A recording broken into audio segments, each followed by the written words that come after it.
સાવલી તાલુકાના મંજુસર જીઆઈડીસીમાં આવેલ શ્રીજી એક કેમ પ્રાઇવેટ લિમિટેડ નામની કંપનીના ગોડાઉનમાં ભીષણ આગ. સંપૂર્ણ ગોડાઉન આગના હવાલે. પ્રાથમિક માહિતી પ્રમાણે શ્રીજી એક કેમ્પ કંપની વિવિધ પ્રકારની પેસ્ટિસાઇડ અને જંતુનાશક દવા બનાવતી હોવાનું જાણવા મળી રહ્યું છે. આગના પગલે કોઈ જાનહાનિ નહીં, ખૂબ જ મોટી સંખ્યામાં નુકસાનનો અંદાજ. 3 થી વધુ ફાયર ફાઇટર ઘટના સ્થળે.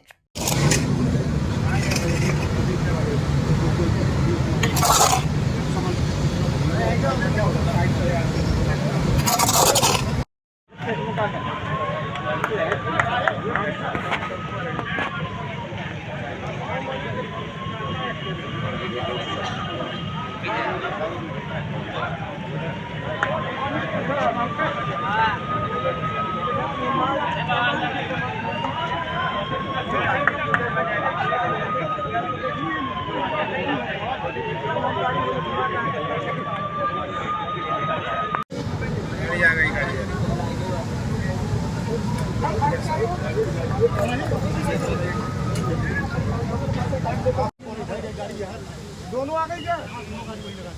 एक गाड़ी तो है ना, एक गाड़ी है। ये बाइक कहाँ है? बाइक और 74 पे लिया है इधर। अरे ये चाप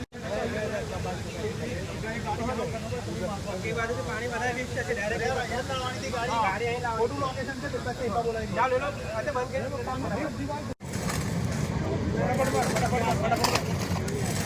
फटाफट